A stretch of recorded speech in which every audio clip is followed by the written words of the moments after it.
Patay na ang asawa ko, pero tila ako ang inililibing ng buhay ng sarili kong biyenan. Habang selyado pa ang kabaong ni Ben, selyado na rin ang hatol nila sa akin.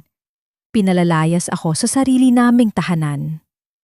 Ako si Trina, isang gwardyada ng dangal na ninakawan ng lahat, maliban na lang sa pag-ibig ko sa aking anak. Handa ba akong lumaban? O habang buhay na lang bang magpapakabusabos sa utang na loob? Walang saysay ang dote sa isang pulubi. Kailangang makuha ang bahay bago lumamig ang bangkay ni Ben. Ang boses ni Doña Caridad ay tila isang matalim na patalim na humiwa sa makapal na usok sa loob ng kusina. Sa gitna ng nagbabagang init ng kalan, nakatayo si Trina habang hawak ang malaking sandok. Pinapakuluan niya ang lugaw na ihahain sa mga huling bisitang nakikiramay sa asawa niyang si Ben. Ang bawat pag-ikot ng sandok sa malapot na kanin ay katumbas ng pagtitiis niya sa hapdi ng mga paltos sa kanyang palad. 7 taon siyang nagsilbi sa pamilya Mercado, 7 taon niyang nilunok ang lahat ng pait dahil naniwala siyang ang pag-ibig ay sapat na upang ituring siyang pamilya. Huwag kang mag-alala, Ma. Ipalabas natin may lalaki siya. Isang gabi lang, sisiguraduhin kong pati si Nico ay makuha natin dahil sa kawalan niya ng danggal. Ang halahak ni Ramona ay parang kalawang na kumakapit sa pandinig ni Trina. Nabitawan ni Trina ang sandok. Hindi ito lumikha ng malakas na ingay dahil mabilis itong lumubog sa malapot na lugaw. Ngunit sa loob ng kanyang dibdib, may isang bahagi ng kanyang pagkatao ang gumuho. Ang hangin sa loob ng kusina ay biglang naging malamig sa kabila ng apoy na sumasayaw sa ilalim ng kaldero. Nanigas ang kanyang mga binti habang ang mga luhang kanina pa niya pinipigilan ay mabilis na pumatak, pumahalo sa pagkaing inihanda niya ng may buong pagmamahal para sa mga taong kasalukuyang nagpaplano ng kanyang pagkawasak. Pumasok si Ramona sa kusina nang walang pasabi. Ang kanyang mga hakbang sa lumang sahig na kahoy ay mabigat at puno ng pagmamataas. Tiningnan niya si Trina mula ulo hanggang paa na tila ba nakakita siya ng isang maruming basahan na nakasabit sa gilid ng kalan. Oy Trina, bakit nakatulala ka dyan? Siguraduhin mong masarap yung lugaw dahil maraming big time na kamag-anak ni Ben ang darating. Huwag mo kaming ipapahiya. Although, sanay naman na kami nakahihiyan lang ang dala mo sa pamilyang ito.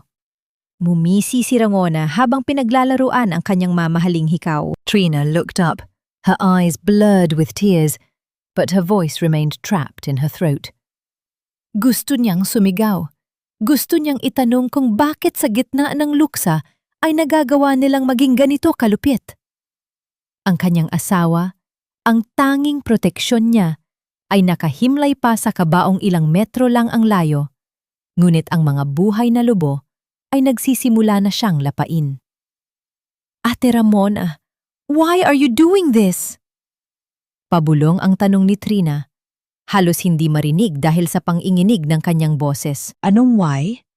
Ramona crossed her arms over her chest, stepping closer until Trina could smell her expensive perfume that felt suffocating. You don't belong here, Trina.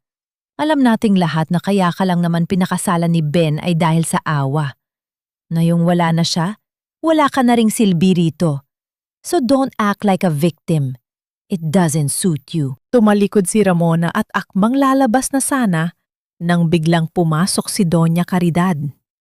Ang matanda ay nakasuot ng itim na damit na gawa sa mamahaling lace. Ang kanyang mukha ay tila isang maskarang gawa sa bato, walang bakas ng pighati sa pagkamatay ng sariling anak. Hawak niya ang isang tungkod na tila ba simbolo ng kanyang kapangyarihan sa loob ng bahay na iyon. Trina, itigil mo na ang pag-iyak na yan dahil hindi niyan mababayaran ang lahat ng utang na loob mo sa amin. Ang boses ng matanda ay mahinahon, ngunit bawat salita ay may bigat ng isang hatol. Ibigay mo sa akin ang susi ng vault at ang titulo ng lupa ngayong gabi.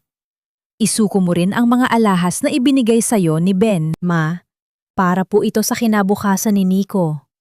Napaluhod si Trina sa malamig na semento ng kusina. Ang kanyang mga kamay ay nakikiusap, nakakapit sa laylayan ng itim na saya ng kanyang binan.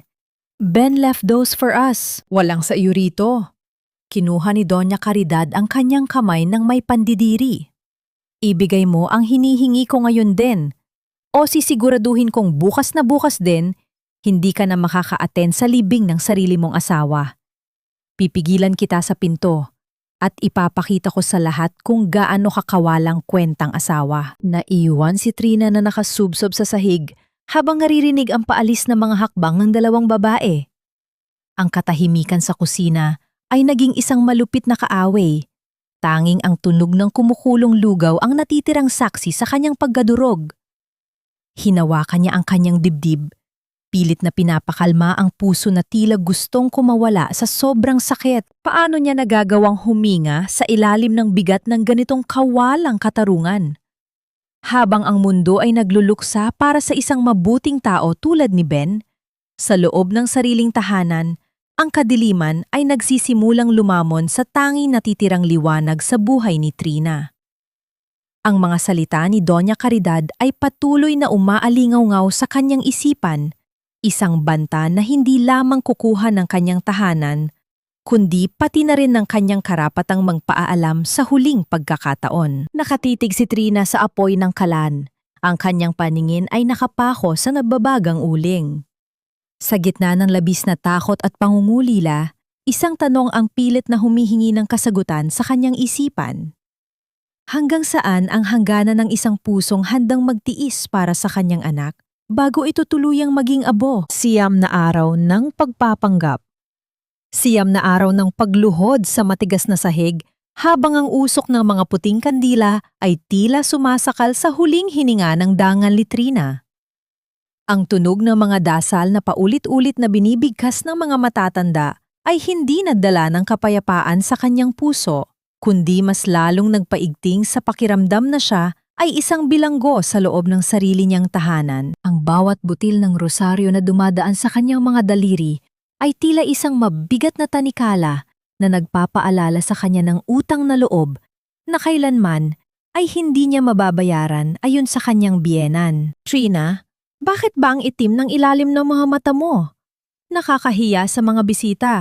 Mukha kang hindi pinapakain dito.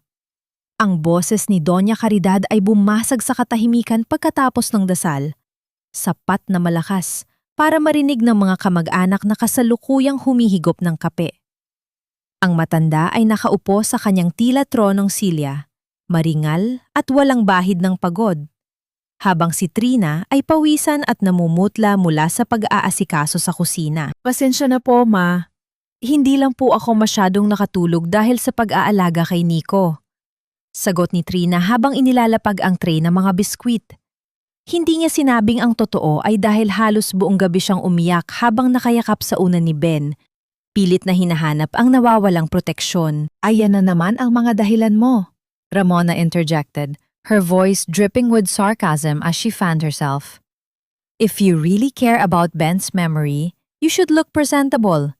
People are starting to whisper na baka kaya ka nagmumukhang ganyan ay dahil hindi ka talaga nagluluksa, kundi nag-iisip ka na kung paano gagastusin ang perang iniwan ni Ben. The porcelain cup in Ramona's hand tilted slightly, and the dark brown liquid began to spill, soaking the white lace tablecloth that Trina had meticulously ironed earlier. The coffee spread like a bruise on the fabric. Ay! Look what you made me do, Trina! Bakit kasi dito mo inilapag yan? Ramona exclaimed, although her eyes were cold and deliberate. Punasan mo yan, dali. It's staining the lace. Trina bit her lips so hard she could taste the metallic tang of blood. She knelt on the floor, her knees hitting the hard wood with a dull thud. Kinuha niya ang isang basahan at nagsimulang kuskusin ang mansa, habang ang ilang mga bisita ay nakatingin sa kanya ng may halong awa at panghuhusga. Sa posisyong iyon, habang nakayuko sa paanan ng kanyang chijo, naramdaman ni Trina ang bigat ng kawalang katarungan. She was a licensed teacher before she met Ben. She had dreams, but she set them all aside to be a supportive wife and a mother. Ngayon, sa harap ng lahat, para lamang siyang isang utusan na walang boses. Naramdaman ni Trina ang isang maliit at mainit na kamay sa kanyang balikat. Pagtingin niya, Si Nico ay nakatayo sa kanyang tabi, ang mga mata ng bata ay puno ng kalituhan at sakit na hindi dapat nararanasan ng isang 6 na taong gulang. Kinuha ng bata ang laylayan ng kanyang sariling kamiseta at dahan-dahang pinunasan ang pisii ng kanyang ina kung saan gumulong ang isang takas na luha. "Mama, don't cry. I'll help you." Ang bulong ni Nico ay sapat na upang tuluyang mabasag ang natitirang katatagan ni Trina. Yumakap siya ng sandali sa kanyang anak, humuhugot ng lakas mula sa maliit na katawan nito. Ang pagmamahal ni Nico ang tanging bagay na hindi kayang mansahan ng kape o ng malulupit na salita ng mga merkado. Tumayo si Trina, hawak ang maruming basahan at sinalubong ang mapanghamong tingin ni Doña Caridad. The old woman leaned forward, her eyes narrowing. "Remember your place, Trina. Kung wala ang pamilyang ito, wala kang sisilungan. Huwag mong kakalimutan na lahat ng kinakain ninyo ni Nico ay galing sa pawis ng anak ko na kinuha mo sa amin." Bago pa makasagot si Trina, isang matandang babae na nakasuot ng belo ang lumapit upang magpaalam. Ito ay isa sa mga malalayong kamag-anak ni Ben na bihirang makita sa mga pagtitipon. Nang abutin ni Trina ang kamay nito upang magmano, naramdaman niya ang isang magaspang na piraso ng papel na ipinitpit ng matanda sa kanyang palad. "Magpakatatag ka, iha." Ang bulong ng matanda ay mabilis at tila isang sikreto na dinala ng hangin. Basahin mo ito kapag nag-iisa ka na. Nang makaalis ang mga bisita at ang bahay ay muling nabalot ng nakabibinging katahimikan, nagkulong si Trina sa banyo. Ang kanyang mga kamay ay nanginginig habang dahan-dahang binubuklat ang lukot na papel. Sa loob ng maliit na silid na iyon, kung saan ang tanging liwanag ay galing sa isang maliit na bintana, binasa niya ang mga salitang nakasulat sa mabilis na sulat kamay. "Hindi lahat ng nakikita mo ay katotohanan. May iniwan si Ben sa ilalim ng lumang altar sa silid ninyo. Hanapin mo ang itim na kahon bago pa nila malaman. Huwag kang magtitiwala kahit kanino." Ang tibok ng puso ni Trina ay bumilis, tila isang tambol na nagbababala ng paparating na panganib. Sino ang matandang yon? At anong itim na kahon ang tinutukoy niya? Napatingin si Trina sa pintuan ng banyo, nakikinig sa mga hakbang ni Ramona sa labas na tila ba naghahanap ng anumang pagkahamali na maaari nitong gamitin laban sa kanya. Sa gitna ng dilim at pangungulila, isang maliit na mitsa ng pag-asa ang nagsimulang mag-alab. Ngunit kaakibat nito ay ang takot na baka ang mitsang ito ang siyang maging mitsa rin ng kanyang tuluyang pagkawasak. Ang mga bulong sa labas ng pintuan ay tila mga tuyot na dahon na nagliliparan sa hangin. Mahina, ngunit sapat na upang makalikha ng isang nakakairitang tunog na hindi nagpapatulog sa diwa ni Trina. Mula sa bintana ng kanilang silid, pinagmamasdan niya ang mga kapitbahay na nagtitipon sa tapat ng tindahan ni Aling Marites. Ang bawat sulyap nila sa direksyon ng bahay ng mga merkado ay may kaakibat na takib ng palad sa bibig at mapanuring mga mata. Alam ni Trina ang ibig sabihin yon. Ang lason na sinimulang ikalat ni Ramona ay unti-unti nang kumakapit sa dangal na 7 taon niyang iningatan. Trina, bakit hindi ka lumabas at harapin mo ang mga tao? Mukhang marami silang gustong itanong tungkol sa iyong mga sikreto. Ang boses ni Ramona ay biglang sumulpot mula sa likuran niya, puno ng mapang-uyam na katuwaan. Nakasandal ito sa hamba ng pinto, hawak ang isang baso ng juice na tila ba nanonood lamang ng isang kapanapanabik na palabas sa telebisyon. Wala akong kailangang ipaliwanag, Ate Ramona. Alam ng Diyos at alam ni Ben ang katotohanan. Sagot ni Trina habang pilit na pinatitigas ang kanyang kalooban. Ngunit sa loob-loob niya, ang bawat salita ay parang isang tinit na lalong bumaon sa kanyang puso. Talaga? Pero ang mga tao sa labas, ang tingin nila sa iyo ay isang babaeng hindi makapaghintay na mamatay ang asawa para makasama ang kanyang kalaguyo. Ramona stepped into the room, her eyes scanning the dusty corners of the altar where Trina's gaze had been lingering earlier. Isang gabi pa lang ang lumilipas mula ng ilibing si Ben, pero balitang-balita na ang pakikipagtagpo mo kay Mang Kanor na naggadelebe ng bigas. Ang dumi mo, Trina! Nakakasuka ang pagmumukha mo. Nanginig ang mga balikat ni Trina sa tindi ng pambabastos. Ang Mang Kanor na tinutukoy ni Ramona ay ang matandang lalaki nagbibigay sa kanya ng diskwento sa bigas upang may mailako siyang bibingka sa tapat ng simbahan. Isang marangal na tao na itinuring niyang parang ama. Ngunit ngayon ay kinakaladkad sa putik upang saktan siya. Pinigilan ni Trina ang sariling sumagot dahil alam niyang bawat salitang bibitawan niya ay gagawing bala ng kanyang chido. Nang makaalis si Ramona, mabilis na lumapit si Trina sa lumang altar na gawa sa Nara. Ang kanyang puso ay tumitibok ng mabilis, tila isang ibon na naghahanap ng labasan mula sa hawla. Naalala niya ang sulat na ibinigay ng matandang babae. Gamit ang kanyang nanginghinig na mga kamay, dahan-dahan niyang kinapa ang ilalim ng altar sa gitna ng mga figurine ng mga santo na tila ba tahimik na saksi sa kanyang pagdurusa. Ang kanyang mga daliri ay may nasapong malamig at matigas na bagay. Isang maliit na itim na kahon na nakabaon sa isang tago at makipot na puwang sa ilalim ng kahoy. Sa sandaling iyon, ang takot ni Trina ay nahaluan ng isang kakaibang pakiramdam. Parang ang kamay ni Ben ang mismong gumagabay sa kanya. Ngunit bago pa niya tuluyang mahila ang kahon, narinig niya ang boses ni Doña Caridad na tumatawag mula sa hagdanan. Isang utos na walang sinuman ang maaaring sumuway. Trina, bumaba ka rito ngayon din. May mga dokumentong kailangan mong pirmahan para sa insurance ni Ben. Huwag mong paghintain ang abogado. Mabilis na itinulak ni Trina ang kahon pabalik sa madilim na puwang. Inayos niya ang kanyang sarili, pinunasan ang mga pawis at lumabas ng silid. Habang pababa siya ng hagdan, nakita niya si Ramona na nakaupo sa sofa. Hawak ang isang pamilyar na kagamitan. Ito ang cellphone ni Ben. Ang itim na gadget na naglalaman ng lahat ng kanilang mga alaala, mga mensahe ng pag-ibig, at mga larawan ni Nico mula noong sanggol pa ito. Nakita ni Trina ang paggalaw ng mga daliri ni Ramona sa screen, ang marahang pagpindot sa mga icon na tila ba binubura ang bawat bakas ng kanilang nakaraan. Ate, akin na yan! Phone ni Ben yan! Ang boses ni Trina ay puno ng pagsusumamo. Iningnan siya ni Ramona, isang tingin na puno ng tagumpay at kasamaan. Isang dahan-dahang ngiti ang gumuhit sa mga labi nito habang ipinapakita ang screen kay Trina. Ang mga mata ni Ramona ay tila nagliliyab sa galit at katuwaan habang pinapanood ang unti-unting pagkawala ng kulay sa mukha ng kanyang biktima. Masyado ka kasing kampante, Trina. Akala mo ba ang mga mensahe mo lang ang narito?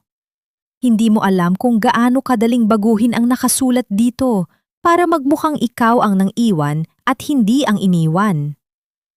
Tumingin si Ramona sa hagdan kung saan pababa na rin si Doña Caridad. Ngumiti siya ng mas malapad. Isang ngiting tila nagpapatunay na ang buhay ni Trina ay nasa loob na ng kanyang mga kamay, handang durugin sa isang pitik lamang. Ang bawat segundong lumilipas ay tila isang patak ng asidong tumutulo sa sugatang puso ni Trina habang pinagmamasdan ang cellphone ni Ben sa mga kamay ni Ramona. Ang gadget na iyon ay ang huling mug ng kanilang lihim na mundo. Doon nakatago ang mga mensahe ni Ben tuwing madaling araw habang nagtatrabaho ito sa malayo. Ang mga boses na naitala tuwing kinakantahan nito si Nico bago matulog. At ang bawat I love you na naging lakas ni Trina sa loob ng 7 taon. Ngunit sa ilalim ng mga mapang-abusong daliri ni Ramona, ang mga alaalang iyon ay tila mga buhay na unti-unting pinapatay. Ibigay mo na sa akin yan, Ate Ramona. Please, huling alaala ko na lang yan mula kay Ben. Ang pagsusumamo ni Trina ay halos isang bulong na lamang. Ang kanyang mga kamay ay nakauunat at nanginginig. Tila isang pulubing humihingi ng limos sa sariling tahanan. Huling alaala o huling ebidensya ng kalandian mo? Ramona's thumb moved with calculated precision across the screen. Look at this, Ma. Tingnan ninyo ang mga deleted messages na narecover ko. Akala mo ba matatago mo ang pakikipag-usap mo sa ibang lalaki Habang nagpapakahirap ang kapatid ko sa site, ipinakita ni Ramona ang screen kay Doña Caridad. Ang matanda ay naglabas ng kanyang salamin at naningkit ang mga mata habang binabasa ang mga pekeng mensaheng sadyang inilagay ni Ramona doon. Ang bawat salitang nakasulat sa screen ay tila mga lason na bumubura sa katotohanan. Trina knew those words weren't hers. She never used those terms, never spoke that way. Ngunit sa harap ng mapanghusgang mga mata ng kanyang biyenan, ang katotohanan ay walang puwang. Kasi nungungalingan yan. Ate Ramona, bakit mo ginagawa ito? Pilit na lumapit si Trina at sinubukang bawiin ang cellphone. Ang kanyang paggamit sa gadget ay mabilis. Ngunit mas mabilis ang pagkilos ni Ramona. Isang matinding pagdampi ng palad ang tumama sa pisingi ni Trina. Isang lakas na nagmula sa pot at ingit. Ang mukha ni Trina ay mabilis na humarap sa kabilang direksyon. Ang kanyang balat ay agad na nagkulay ube at nag-init sa tindi ng pagkakasampal. Hindi lumika ng tunog ang kanyang pagiyak. Sa halip, ito ay isang piping paghagulgol na nagpahinto sa kanyang paghinga ng ilang sandali. Ang tanging narinig sa silid ay ang marahas na paghinga ni Ramona at ang malamig na pagtibok ng wall clock sa likuran. "How dare you touch me?"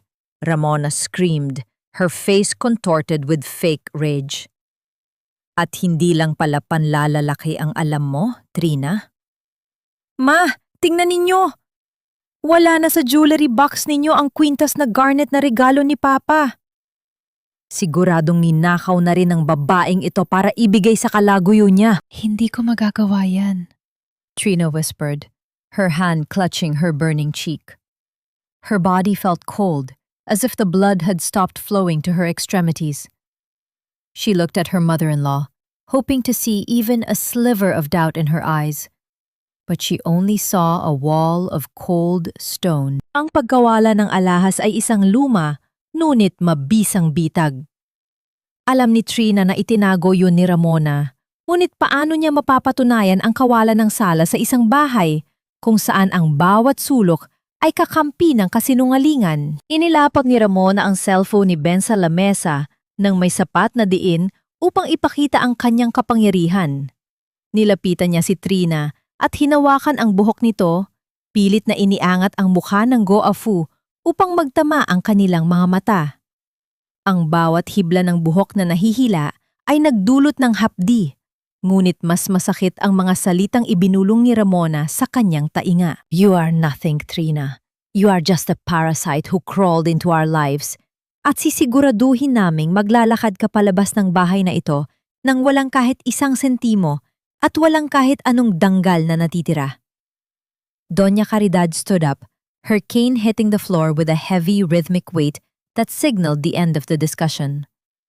Her voice was flat, devoid of any maternal warmth, as she delivered the final blow of the afternoon. "Dahil sa dumi ng iyong asal at sa pagiging magnanakaw mo, Trina, hindi ka nakarapat-dapat maging ina ni Nico.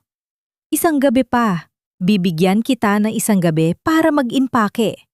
Ngunit ang apo ko ay mananatili sa pamilyang merkado.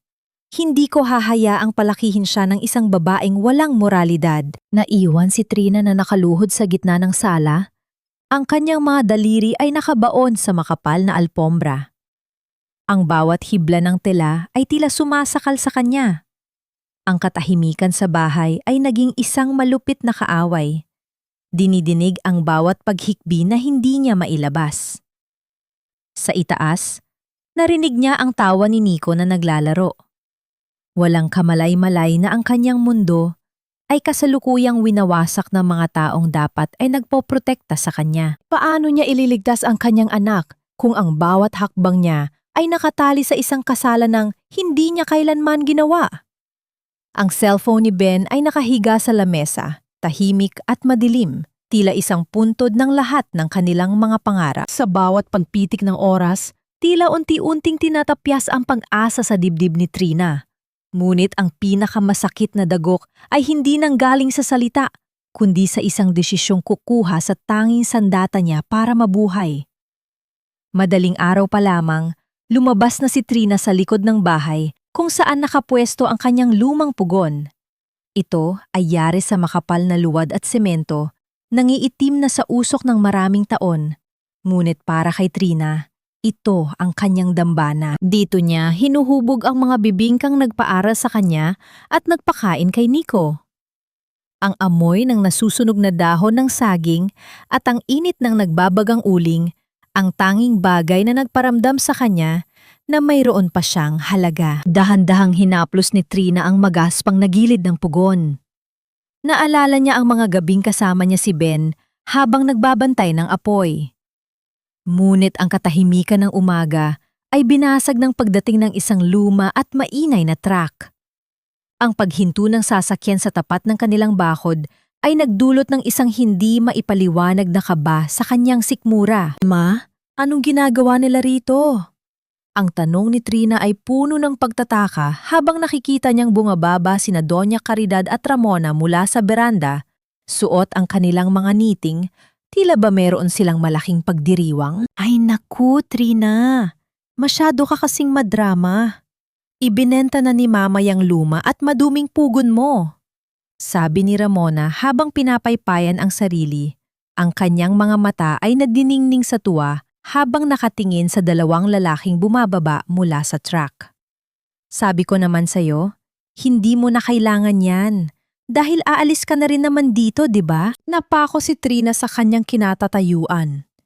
Tila gumuho ang langit sa kanyang ulunan. Ma, wag po. Yan na lang ang natitira sa akin. Yan ang ginagamit ko para may panggastos kami ni Nico. Yan ang pamanang iniwan sa akin ng mga magulang ko bago sila nawala. Napaluhod si Trina sa harap ng kanyang biyenan. Ang kanyang mga kamay ay mahigpit na nakahawak sa laylayan ng suot nitong duster. Ang isang babaeng may dumi sa pangalan ay hindi dapat nakikihalo sa mga desente at mararangal na tao sa labas ng simbahan. Ang boses ni Doña Caridad ay kasing lamig ng yelo sa madaling araw. Sa pagtitinda mo ng bibingka, mas lalo mo lang kaming ipinapahiya. People will talk, Trina. Sasabihin nila na pinababayaan ka namin. Gayong ikaw naman itong may masamang asal.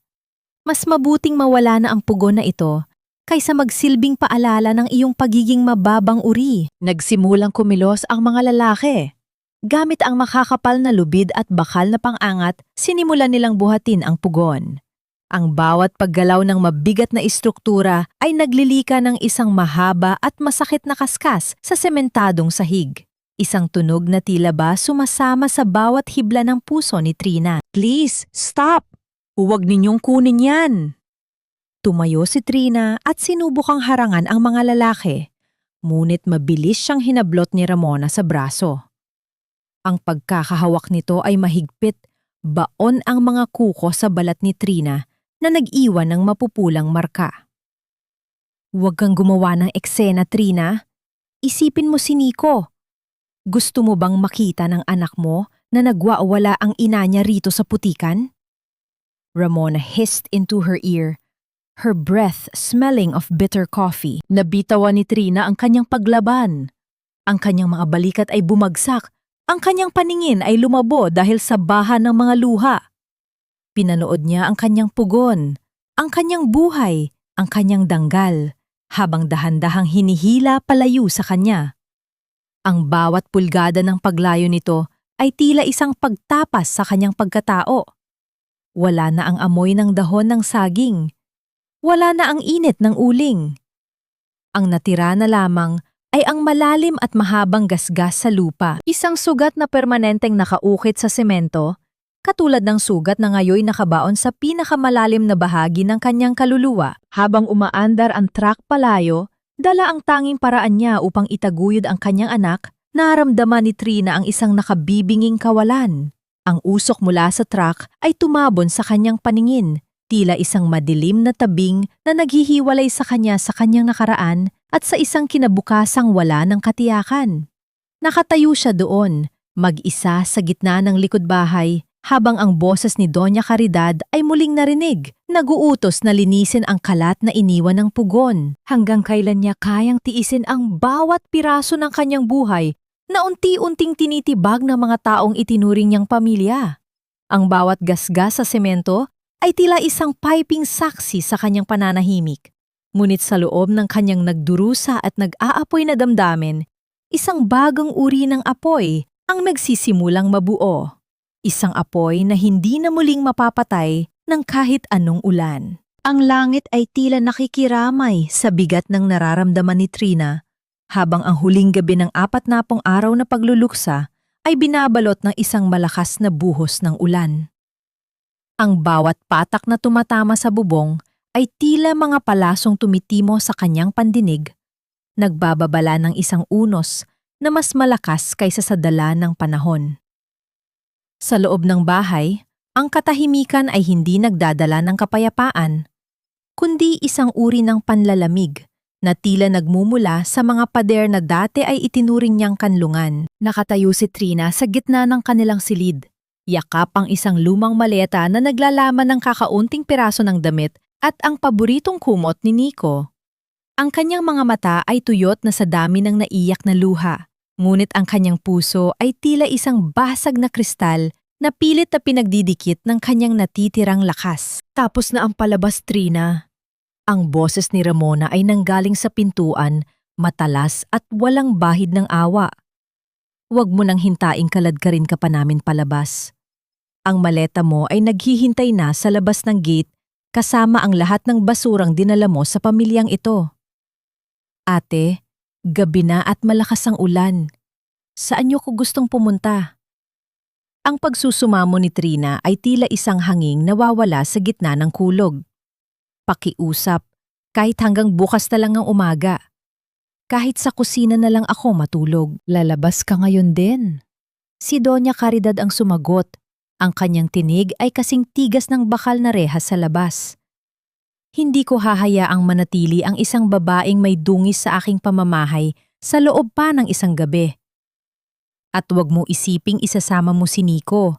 Ang bata ay mananatili rito, sa lugar kung saan siya ay bibigyan ng marangal na pangalan, malayo sa iyong masamang impluensya. Mama! Ma! Please! Sa tindi ng takot, mabilis na tumakbo si Trina patungo sa silid ni Nico. Ngunit bago pa niya mahawakan ang seradura ng pinto, hinarang na siya ni Ramona. Ang bawat hakbang ni Trina ay tila bumabaon sa malambot na alpombra. Ngunit ang kanyang katawan ay tila walang bigat dahil sa sobrang panghihina. Mabilis na kinuha ni Ramona ang braso ni Trina at kinaladkad siya patungo sa hagdanan. Ang bawat baitang na kanilang binababa ay tila isang hakbang patungo sa kailaliman ng impyerno. Sa ibaba, nakabukas na ang malaking pintuan ng bahay at ang malamig na simoy ng hangin na may kasamang amoy ng basang lupa ay agad na humampas sa mukha ni Trina. Sa gitna ng kaguluhan, isang maliit na tinig ang bumasag sa gulhol ng ulan. Mama! Mama! Si Nico ay nakatayo sa tuktok ng hagdanan.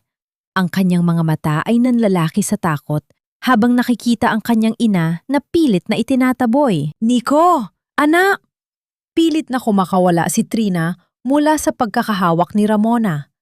Ngunit ang biyena niyang si Doña Caridad ay mabilis na humarang at binuhat ang bata palayo. Ang bawat pagpisil ni Trina sa kanyang sariling mga daliri ay nagpapakita ng kanyang kawalan ng kapangyarihan. Sa isang marahas na pagtulak, naramdaman ni Trina ang kanyang sarili na nawalan ng balanse. Ang kanyang mga paa ay tumama sa madulas at basang semento ng driveway bago siya tuluyang napalabas sa gate.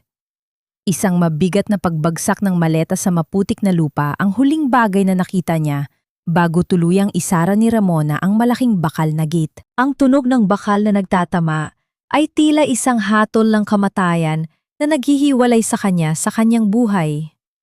Sa kabila ng mga rehas, nakita ni Trina ang kanyang anak na pilit na kumakawala sa yakap ng matanda. Ang maliliit na kamay nito ay nakakapit sa bakal. Ang bawat sigaw ng "Mama!" ay tila hinihiwa ang kaluluwa ni Trina. Nakaluhod si Trina sa gitna ng baha. Ang kanyang mga kamay ay nakakapit sa malamig na bakal ng gate. Ang tubig ulan ay humahalo sa kanyang mga luha. Dumadaloy patungo sa kanyang bibig na tila balasa ng mapait na pagkatalo. Ang bawat patak ng ulan ay tila nagpapabigat sa kanyang suot na damit. Tila ba ito ay isang pasanin na gustong ibaon siya sa putikan? Sa loob ng bahay, isa-isang namatay ang mga ilaw. Iniwan siyang mag-isa sa kadiliman ng gabi at sa lupit ng bagyo. Nakatitig siya sa madilim na bintana ng silid ni Nico. Tinidinig ang humihinang pagtangis ng kanyang anak na tila isang piping dalangin sa gitna ng kawalan. Hanggang kailan siya mananatiling ganito? Isang guafung walang tahanan, isang inang tinalikuran, at isang babaeng pilit na binubura sa mundo. Habang ang kulog ay muling gumuguhit sa langit, naramdaman ni Trina ang isang matinding panlalamig na hindi nanggagaling sa ulan, kundi mula sa isang pusong unti-unti nang nawawala ng rason para muling tumibok. Ang bawat hibla ng kanyang suot na damit ay tila naging mga piraso ng yelo na dumidikit sa kanyang balat, habang ang bawat hakbang ni Trina sa gitna ng baha ay tila isang paglalakad sa ilalim ng dagat ng pighati.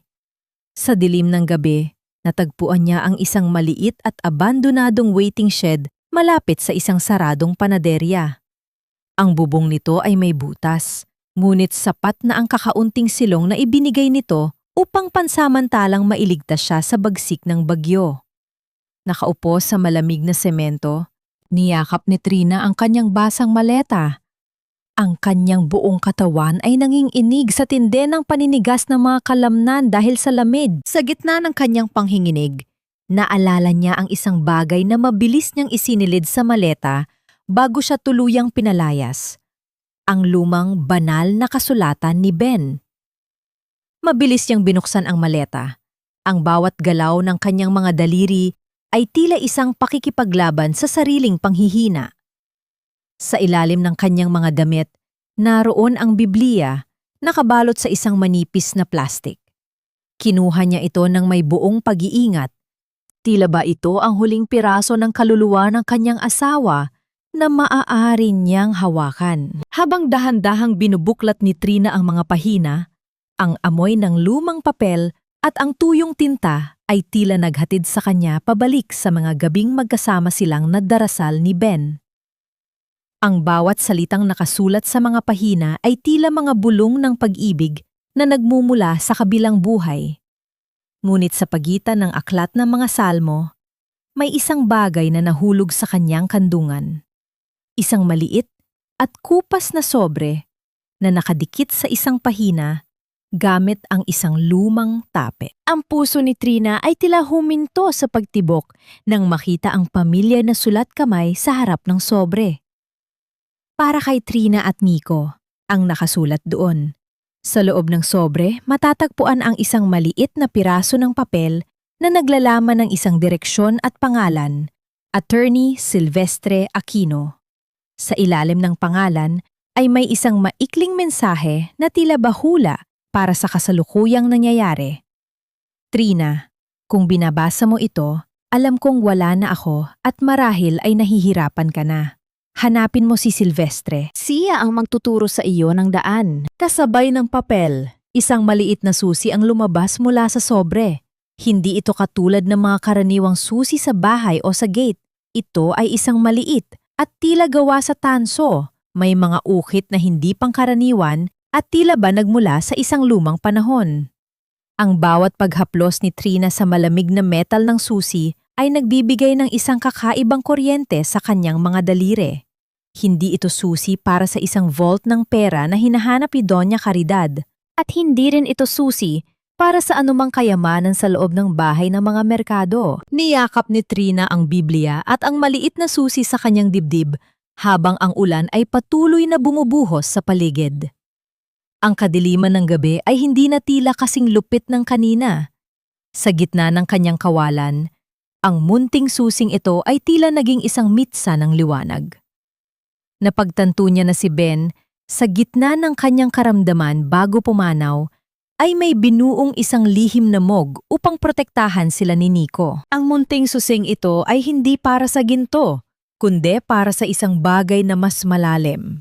Isang katanungan ang pilit na gumuguhit sa kanyang isipan habang nakatitig sa dilim. Ang susing ba na ito ang magbubukas ng pinto patungo sa kanilang kaligtasan?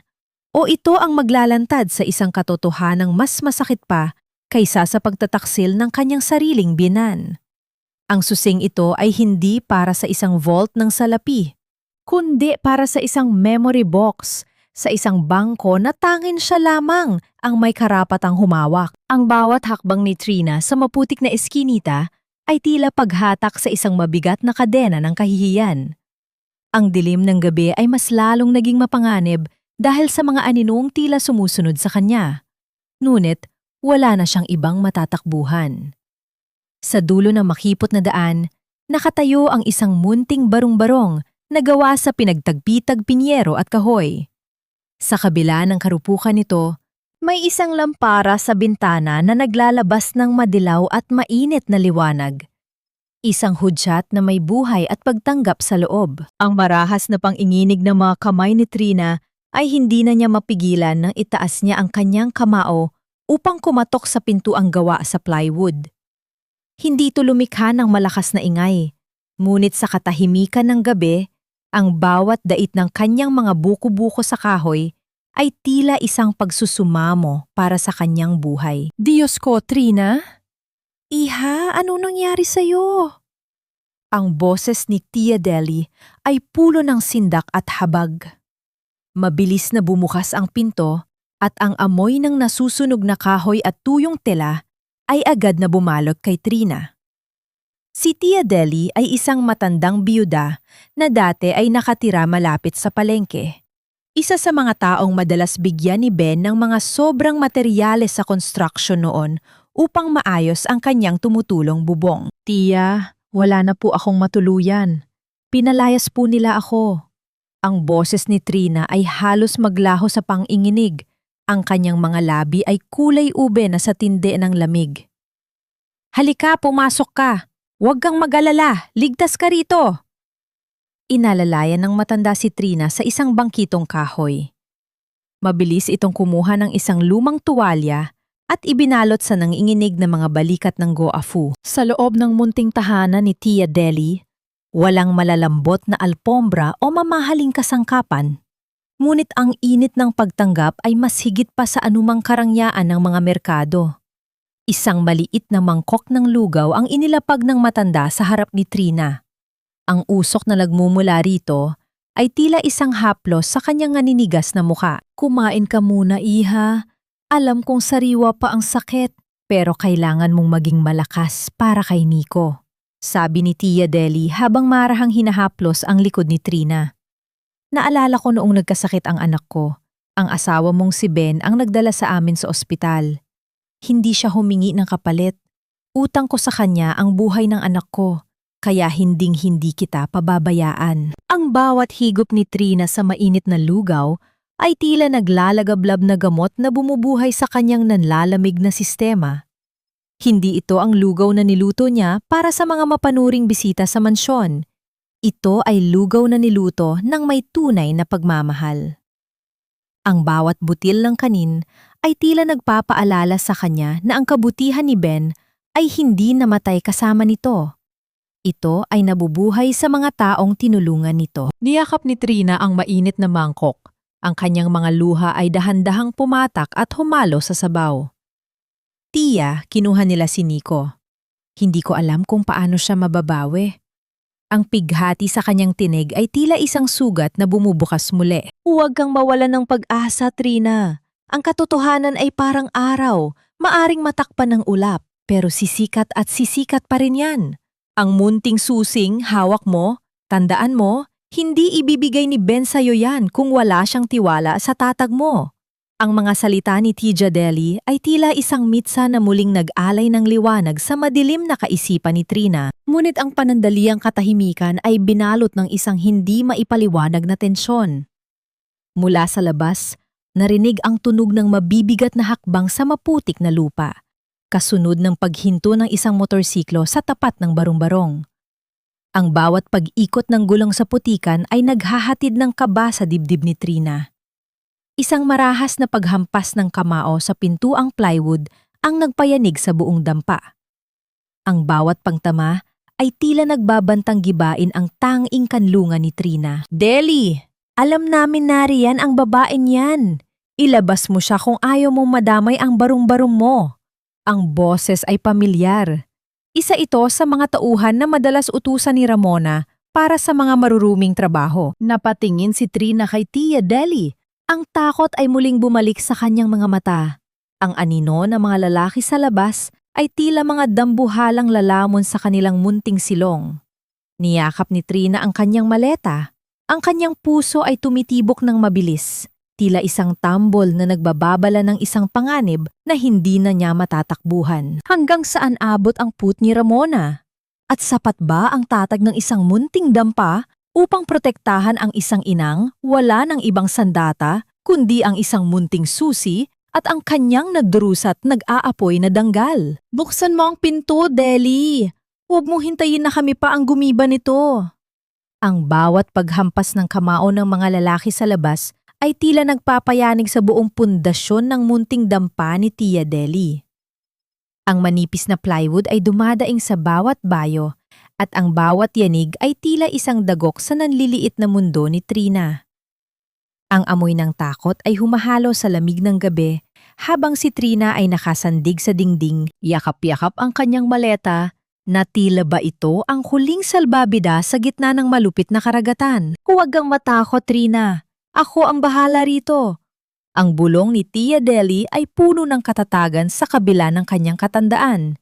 Itinuro ng matanda ang isang maliit na pinto sa likod na natatakpan ng isang lumang kurtina. Lumabas ka na riyan. Tumakbo ka patungo sa kabayanan at hanapin mo ang abogado. Huwag kang lilingon, iha. Tia, paano po kayo? Ang tanong ni Trina ay halos mabulunan ng sariling laway sa tinde ng kaba. Huwag mo akong alalahanin. Hindi nila sasaktan ng isang matandang tulad ko. Sige na, bago pa nila mawasak ang pinto. Sa gitna ng kadiliman at patuloy na pagbuhos ng ulan, lumabas si Trina sa likurang bahagi ng dampa. Ang putik ay tila humahatak sa kanyang mga paa. Bawat hakbang ay isang sakripisyo. Ngunit ang imahe ni Nico na umiiyak sa likod ng rehas ng mga merkado ang nagbigay sa kanya ng hindi maipaliwanag na lakas. Naririnig niya ang marahas na pagbukas ng pinto sa likuran niya. Kasunod ang mga sigaw ng galit, ngunit hindi siya lumingon. Inahak niya ang madidilim na eskinita hanggang sa marating niya ang isang lumang gusali sa sentro ng Laguna kung saan nakasulat ang pangalang Attorney Silvestre Aquino. Nang inginig ang kanyang buong katawan habang pinipindot ang doorbell. Ang bawat segundo ng paghihintay ay tila isang kawalang hanggan. Nang bumukas ang pinto, isang matandang lalaki na may puting buhok at salamin ang tumambad sa kanya.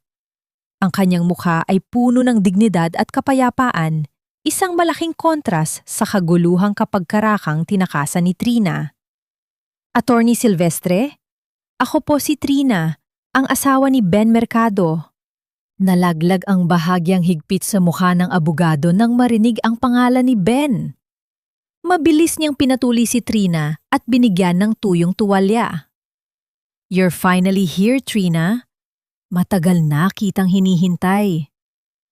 Sabi ni Ben sa akin, darating ang araw na kakailanganin mo ang tulong ko. Although I hoped that day would never come. Inilapag ni Trina ang maliit na tanso na susi sa ibabaw ng lamesang nara ng abogado. Ang bawat paggalaw ng kanyang kamay ay tila may kasamang panghinginig na hindi mapatigil. This key. Ben left it for me. Kinuha ng abogado ang susi at tinitigan ito ng may malalim na lungkot. Alam ni Ben ang ugali ng kanyang ina at kapatid Trina. He knew they would try to strip you of everything the moment he was gone.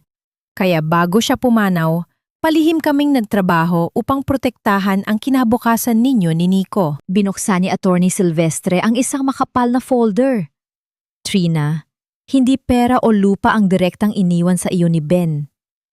Dahil alam niyang kukunin lang yun ni na Doña Caridad, inilagay niya ang lahat ng kanyang personal na ipon, ang insurance, at pati na ang titulo ng bahay ninyo sa isang trust fund.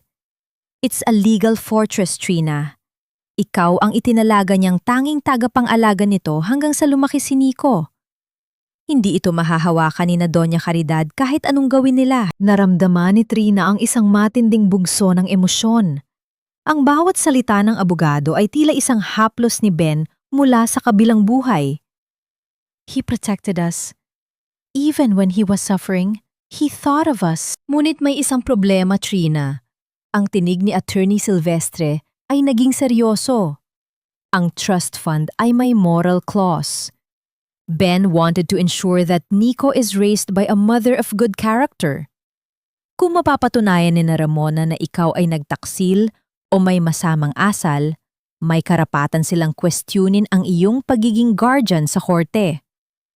At base sa naririnig ko, sinisimula na nilang sirain ang pangalan mo. Napahawak si Trina sa kanyang dibdib. The betrayal felt like a fresh wound. They are making up lies, attorney. Sinasabi nilang may lalaki ako.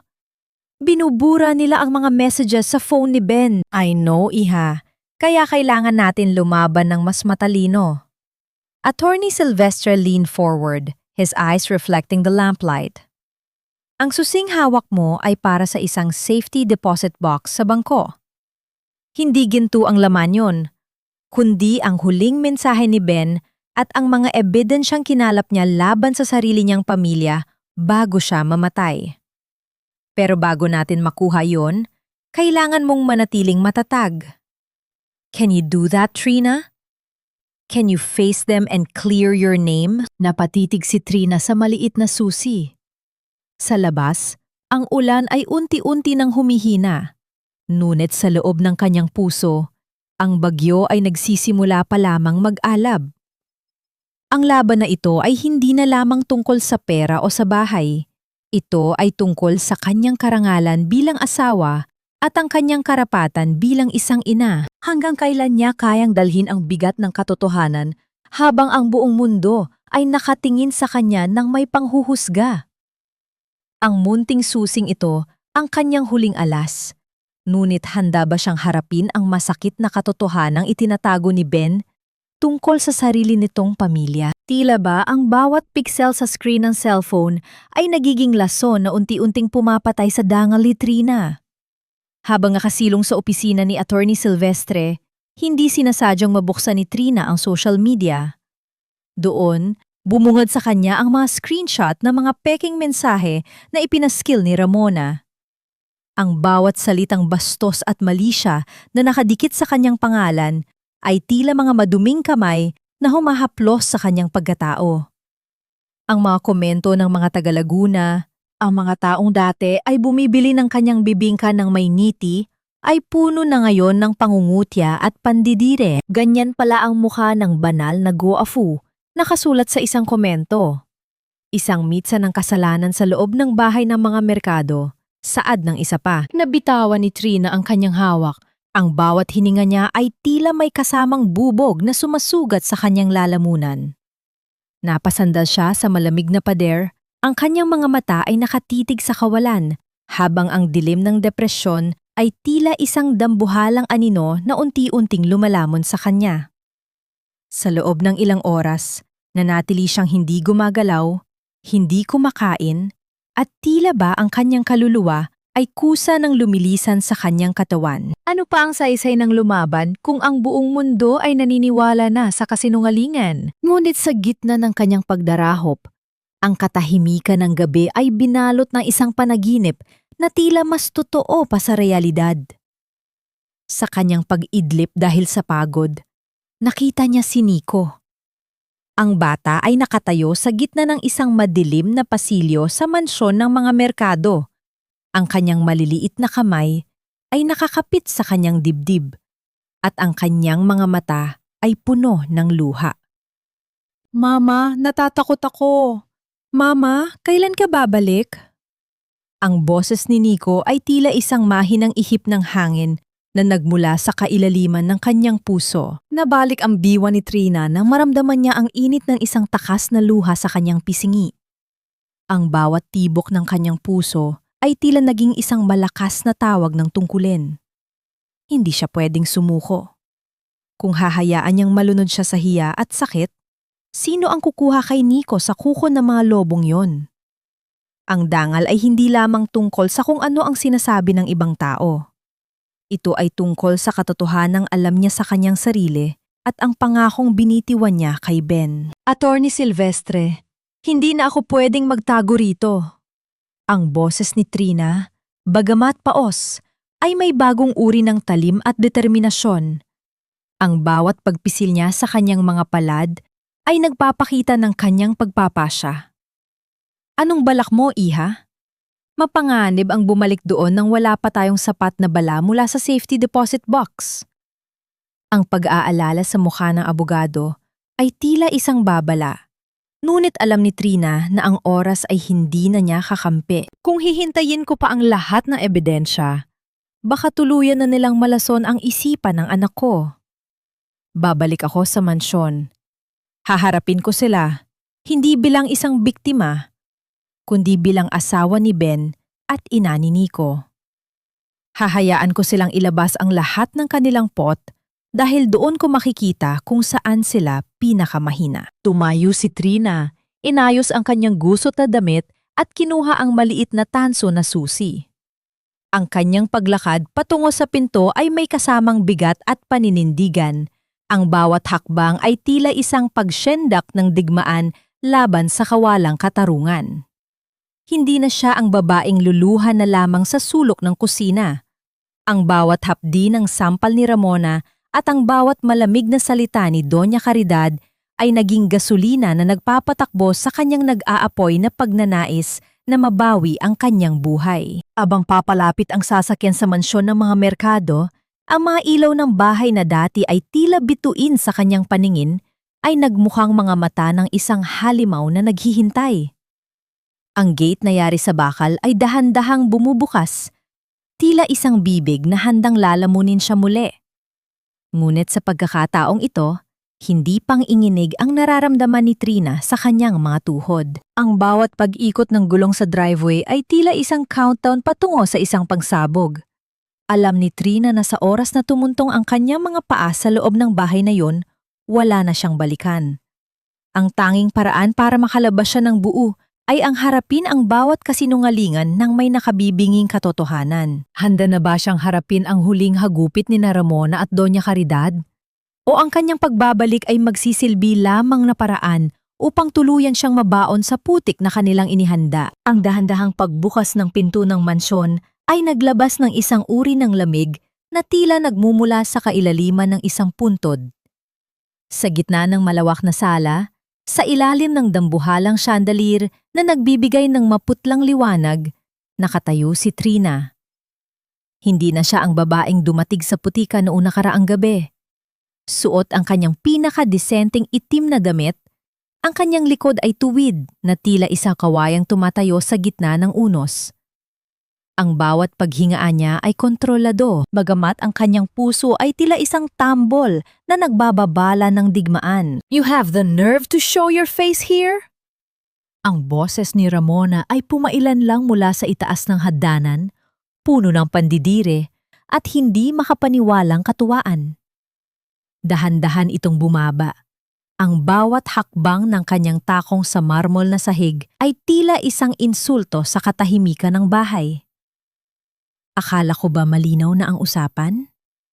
You are unwanted, Trina. At mas lalo kang naging unwanted dahil sa kalandian mong kumakalat na sa buong bayan. Nandito ako para sa anak ko.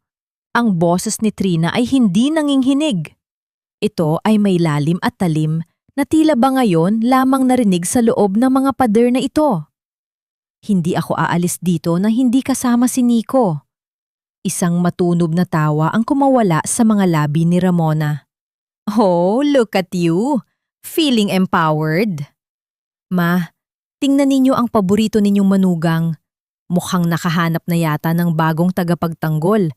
Kaya ang lakas na ng loob na bumalik dito. Lumabas si Doña Caridad mula sa kanyang silid. Hawak ang kanyang gintong tungkod.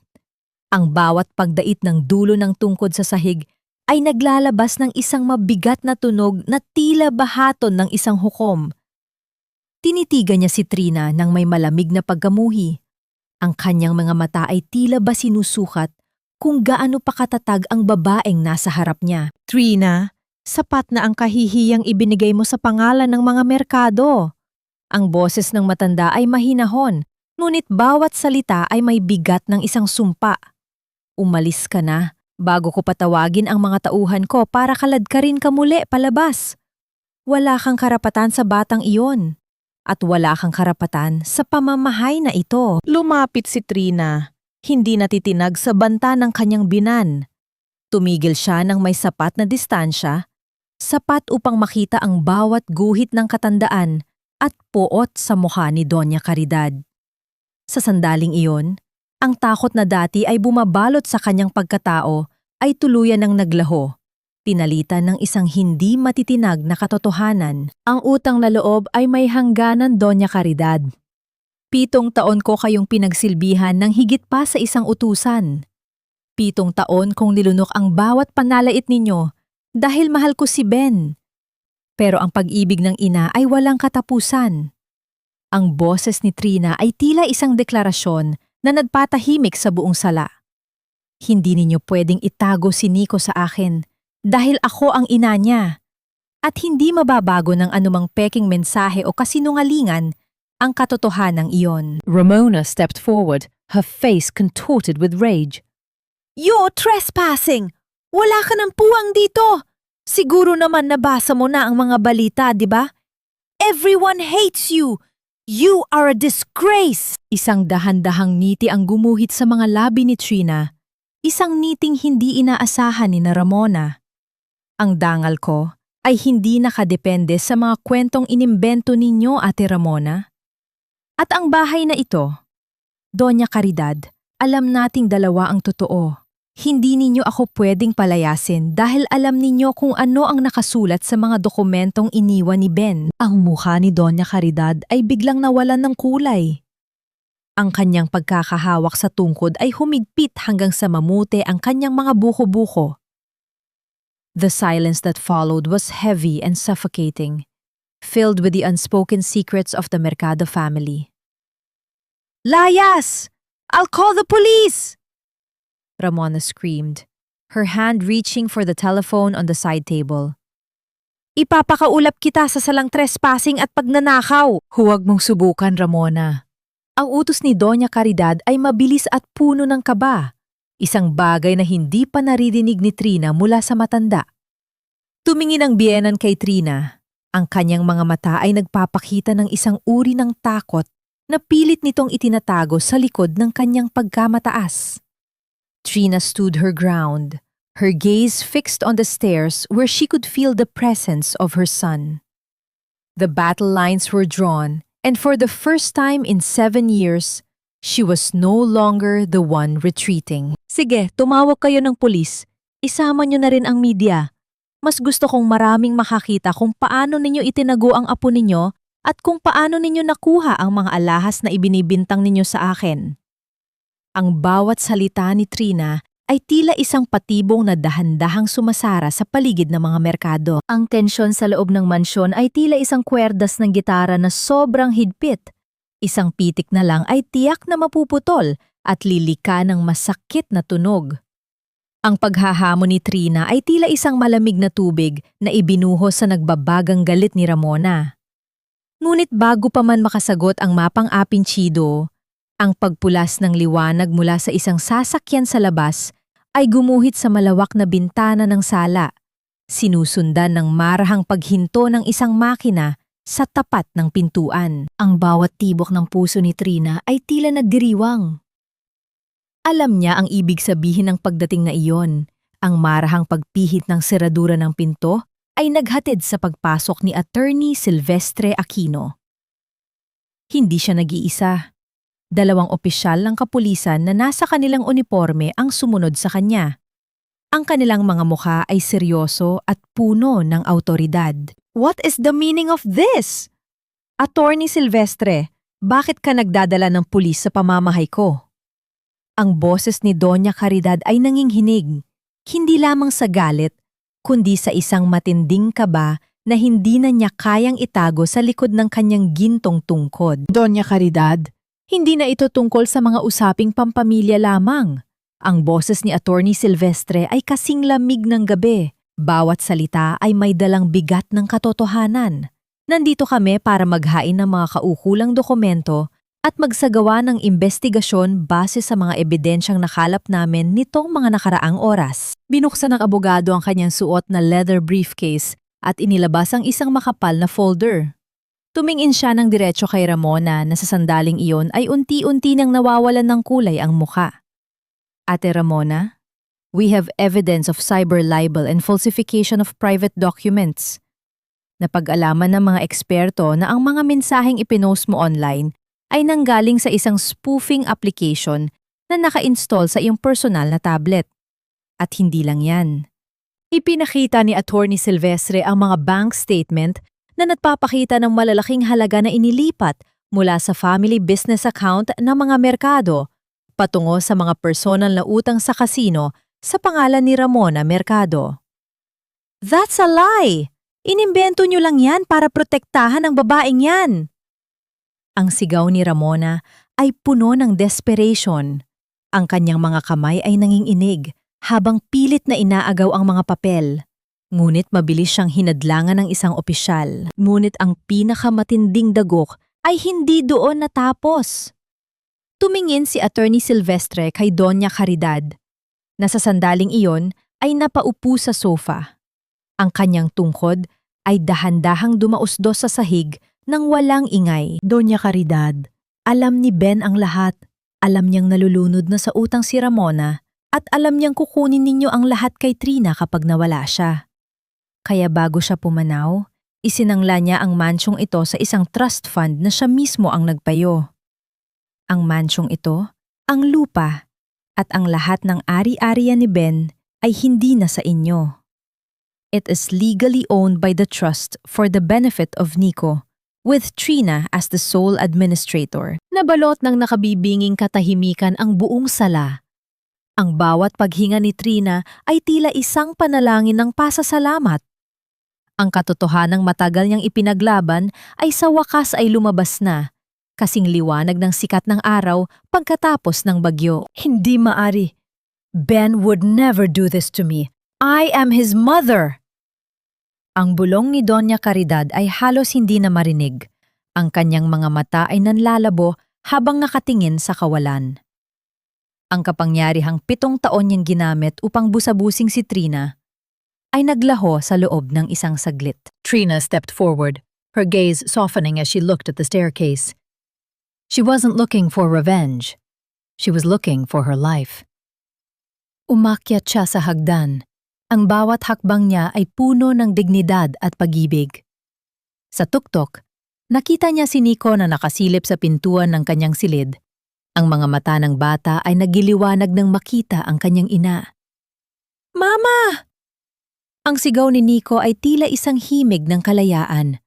Mabilis na tumakbo ang bata patungo kay Trina at mahigpit na yumakap sa kanyang binti. Binuhat ni Trina ang kanyang anak. Ang bawat haplos niya sa buhok ni Nico ay tila nagpapagaling sa lahat ng sugat ng nakaraang mga araw. Tumingin siya sa ibaba, sa 2 babaeng minsang sumubok na durugin ang kanyang pagkatao. Walang galit sa kanyang mga mata, kundi isang malalim na awa. Ate Ramona, Doña Caridad, tapos na ang pananakit ninyo. Ang boses ni Trina ay mahinahon, ngunit may huling hatol. Isasama ko na ang anak ko. At ang bahay na ito. Bukas na bukas din, sisimulan na nating baguhin ang mga patakaran dito. Hindi na ito lugar ng pang-aapi. Naiwan sina Ramona at Doña Caridad sa gitna ng sala, napapalibutan ng mga opisyal at ng katotohanang hindi na nila matatakbuhan. Ang bawat anino sa mansyon ay tila naging mga saksi sa kanilang pagbagsak. Ang gintong tungkod ni Doña Caridad ay nakahiga sa sahig, isang simbolo ng kapangyarihang wala ng saysay sa harap ng tunay na pag-ibig at katarungan. Ang bawat pag-ikot ng pulang ilaw mula sa sasakyan ng pulis sa labas ng mansyon ay tila isang malupit na paalala sa mga merkado na ang gabi ng kanilang paghahari ay tapos na. Sa loob ng malawak na sala, ang hangin ay naging mabigat sa amoy ng kahihiyan, isang uri ng hiya na mas masakit pa kaysa sa anumang pisikal na sugat. Ang mga kamag-anak na kanina lamang ay nakikinig sa mga paninira ni Ramona ay dahan-dahang umaatras. Ang kanilang mga mata ay puno ng panghuhusga sa dalawang babaeng dati ay tinitingala nila dahil sa yaman at kapangyarihan. Ate Ramona, kailangan niyo pong sumama sa amin para sa karagdagang investigasyon. Ang boses ng pulis ay walang emosyon habang naririnig ang marahang paghigpit ng bakal na posas sa mga pulso ni Ramona. Ang bawat pagdait ng malamig na metal sa kanyang balat ay tila isang sampal ng katotohanan. Hindi maaari ito. Ma, gawin mo ang paraan. Attorney Silvestre, binabayaran ka namin. Ang sigaw ni Ramona ay puno ng desperasyon. Ang kanyang buhok na dati ay maayos na nakaayos ay gulo-gulo na ngayon. At ang kanyang mukha ay tila isang maskara ng pot at takot. Ngunit walang sumasagot. Ang bawat tao sa loob ng silid ay tila naging mga estatwa ng yelo. Habang kinakaladkad si Ramona palabas, ang kanyang mga tako ay lumilikha ng isang masakit na kaskas sa marmol na sahig, isang tunog na tila ba sumasama sa bawat hibla ng kanyang nawalang dangal. Sa labas, ang mga kapitbahay na kanina ay nagbubulong-bulungan laban kay Trina ay nakasaksi sa pagkapahiya ng tunay na salarin. Ang bawat sulyep nila ay naging tila mga latigo na humahampas sa pagkatao ni Ramona. Naiwan si Doña Caridad sa gitna ng sala, nakaupo sa sahig sa tabi ng kanyang gintong tungkod. Ang kanyang mukha ay tila naging isang tuyong dahon. Bawat guhit ng kulubot ay nagpapakita ng kanyang pagkatalo. Hindi ang pagkawala ng mansyon ang pinakamasakit sa kanya, kundi ang pagkawala ng dangal na 7 taon niyang ginamit upang mang-api ng kapwa. Ang bansag na, garantisadong merkado ay naging isang malaking biro sa harap ng batas. Trina, ang bulong ng matanda ay paos, halos hindi marinig sa gitna ng katahimikan. Marunong ka palang mag-imbento ng mga dokumento. Isang gabi lang, nakuha mo na ang lahat. Tumingin si Trina sa kanyang biyenan. Yakap-yakap pa rin si Nico na kasalukuyang nakasubsob ang mukha sa kanyang leeg. Walang galit sa kanyang puso. Tila ba ang lahat ng pot ay tinangay na ng ulan kagabi? Hindi ako nag-imbento, Doña Caridad. Ang katotohanan ay naroon na noon pa man. Pinili niyo lang na bulagin ang inyong sarili dahil sa yaman. Si Ben ang gumawa ng lahat ng ito. He loved you, but he loved justice more. He knew he couldn't change you, so he changed the future to protect us. Tumayo si Trina at inalalayan ang matanda na makaupo sa sofa. Sa kabila ng lahat, hindi niya kayang talikuran ang isang matandang walang-wala na. Pinatunayan ni Trina na ang tunay na yaman ay hindi nasusukat sa titulo ng lupa, kundi sa lawak ng pangunawa. Kinaumagahan, ang balita tungkol sa pagbagsak ng pamilya Mercado ay naging usap-usapan sa buong Laguna. Ngunit sa loob ng mansyon, nagsisimula na ang isang bagong kabanata. Isang abogado mula sa korte ang dumating upang i-freeze ang lahat ng accounts ni Ramona para sa restitution ng perang kinuha nito sa kumpanya. Nakatayo si Trina sa balkonahe. Pinagmamasdan ang sikat ng araw na tumatama sa mga halaman. Ngayon, ang simula ng kanyang pagiging administrator ng trust fund. Marami siyang pangarap para sa lugar na ito. Isang pangarap na walang kinalaman sa karangyaan kundi sa serbisyo. Ngunit sa gitna ng katahimikan, isang pamilyar na boses ang narinig ni Trina mula sa gate. Isang matandang lalaki na may dalang malaking itim na envelope ang naghihintay. Ito ay ang messenger ni Attorney Silvestre at mayroon itong dalang dokumento na hindi pa nailalabas kagabi. Ma'am Trina, may huling habilin po si Sir Ben na kailangan niyo lang buksan kapag natapos na ang lahat. Sabi po niya, ito ang pinakamahalagang bahagi ng kanyang pamana. Nanginig ang mga daliri ni Trina habang kinukuha ang envelope. Ang bawat pagpunit niya sa papel ay tila muli nagbubukas ng kanyang puso. Sa loob, nakatago ang isang lihim na hindi lamang magbabago sa kanyang buhay, kundi sa buong kinabukasan ng mansyong kinalakihan ni Miko. Isang lihim tungkol sa tunay na pagkataon ni Ben at sa isang nakatagong utang na hindi pera ang pambayad. Ano ang nilalaman ng lihim na ito? At sapat ba ang tatag ni Trina upang harapin ang huling hamon na iniwan ng kanyang asawa? Ang dahan-dahang pagpunit ng envelope ay naglikha ng isang manipis na kaskas sa gitna ng katahimikan ng silid. Isang tunog na tila ba pagtuklap ng huling balat ng isang sugat na matagal nang iniingatan. Sa loob, isang sulat na may pamilyar na amoy ng sandalwood at lumang tinta ang bumulad kay Trina. Ang sulat kamay ni Ben ay maayos. Bawat kurba ng mga letra ay tila may kasamang buntong hininga ng pag-asa. Trina, mahal ko. Simula ng sulat. Kung binabasa mo ito, alam kong tapos na ang bagyo. Alam kong nasaktan ka nila at humihingi ako ng tawad dahil hindi kita nagawang protektahan ng pisikal habang naririto pa ako. Ngunit may isa pang katotohanan kailangan mong malaman. Hindi ko lang ito ginawa para protektahan kayo ni Nico. Ginawa ko rin ito upang iligtas ang aking ina at si Ramona mula sa sarili nilang kadiliman. Nabitawan ni Trina ang hiningang kanina pa niya pinipigilan. Sa loob ng envelope, may mga resibo ng bayan sa mga utang na matagal nang binayaran ni Ben para kay Ramona. Mga utang sa kasino na sadyang itinago ng asawa niya upang hindi mapahiya ang pamilya Mercado. Doon na pagtanto ni Trina ang lawak ng sakripisyo ni Ben. Hindi lamang siya nagtrabaho para sa kanilang kinabukasan. Nagtrabaho rin siya upang takpan ang mga butas na ginagawa ng sarili niyang pamilya. Ben knew everything. Bulong ni Trina sa kanyang sarili habang ang mga luha ay muling dahan-dahang gumugulong sa kanyang mga pisingi.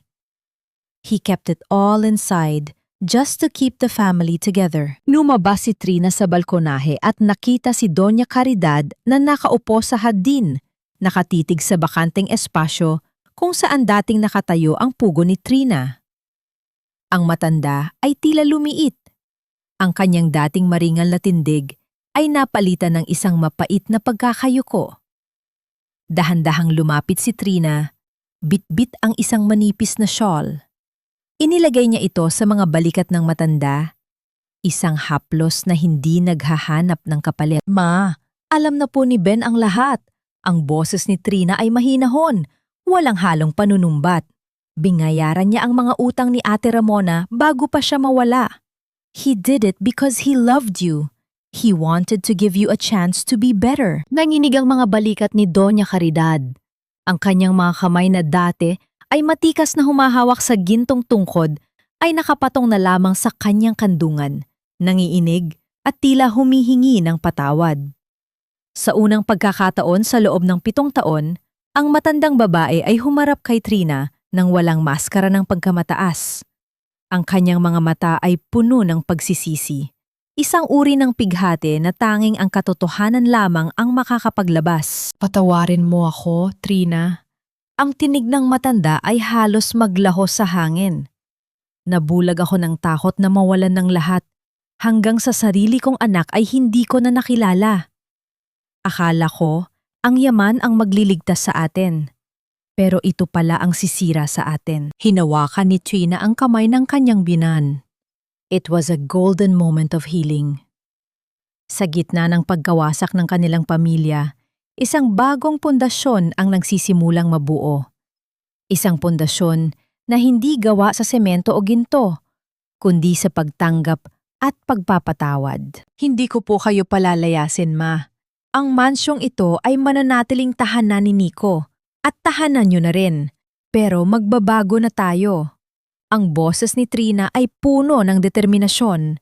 Gagawin nating kanlungan ang bahay na ito para sa mga babaeng tulad ko, mga goafu na walang matakbuhan, mga inang tinalikuran. We will call it Bahay ni Ben.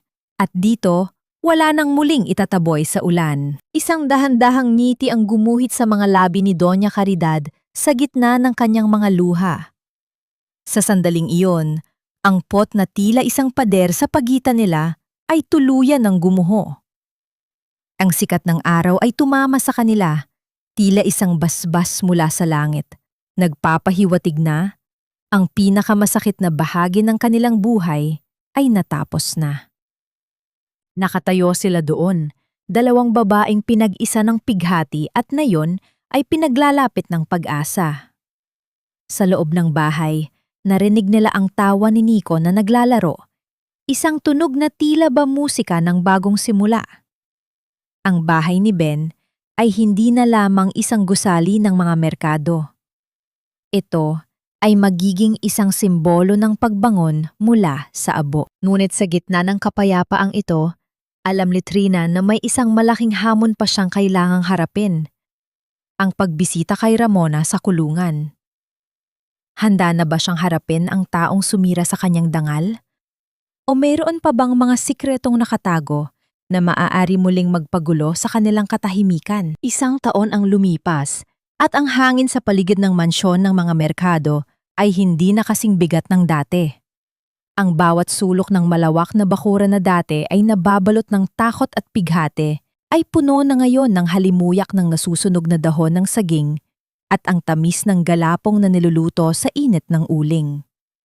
Ang dating malamig na mansyon ay binuksan na ang mga bintana, hinahayaang pumasok ang sinag ng araw at ang ingay ng mga batang naglalaro sa damuhan. Ito na ang bahay ni Ben, isang kanlungan para sa mga kababaihang tinalikuran ng pagkakataon. Nakatayo si Trina sa gitna ng bagong gawang kusina.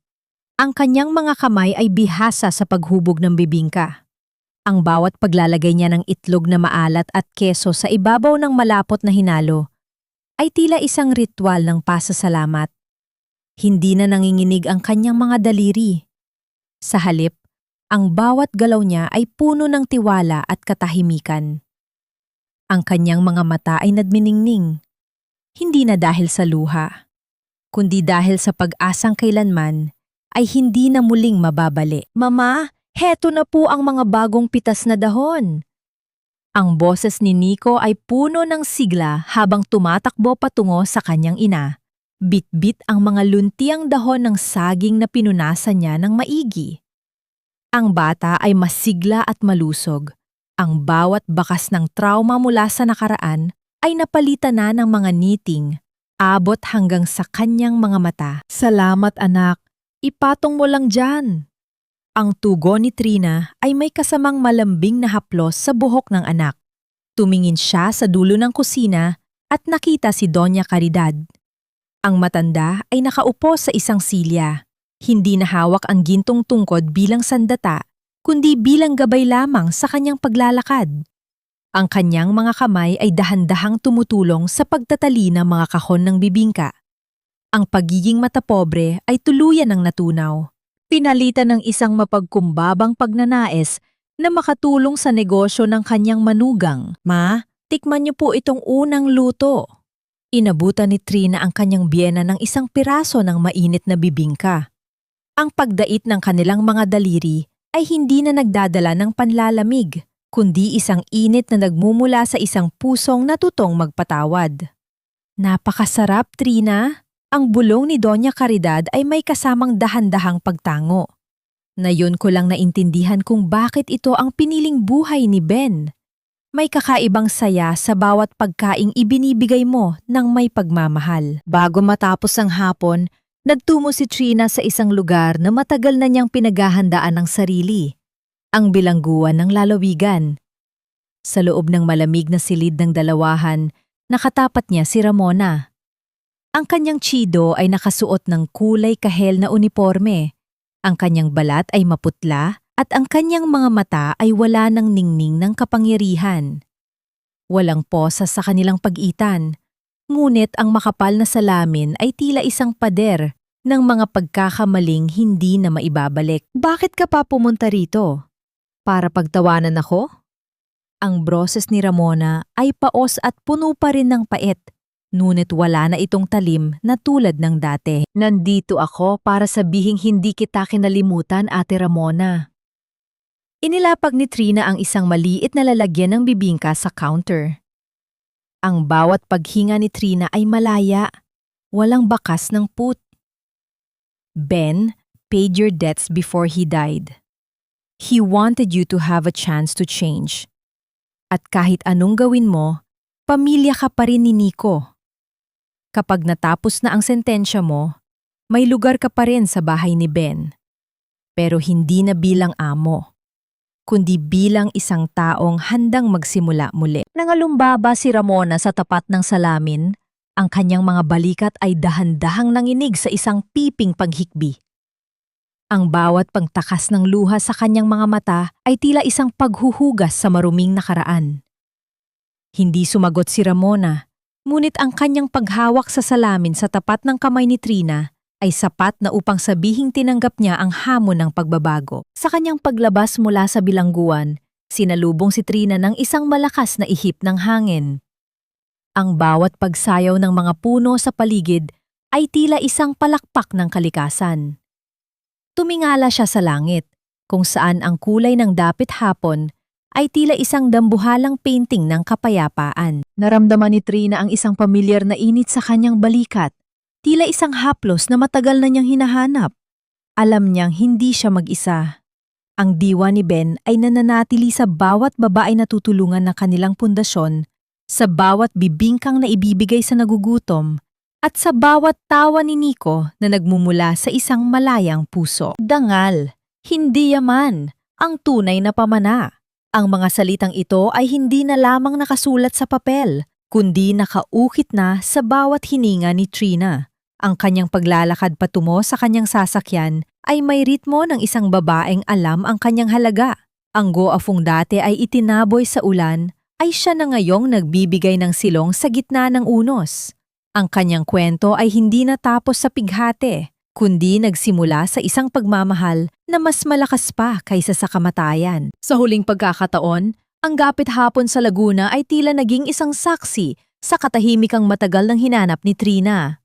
Nakaupo siya sa isang mahabang bangko sa ilalim ng punong mangga sa likod bahay, habang ang kulay ng langit ay dahan-dahang nagpapalit mula sa nagliliyab na kahel patungo sa malambot na lila.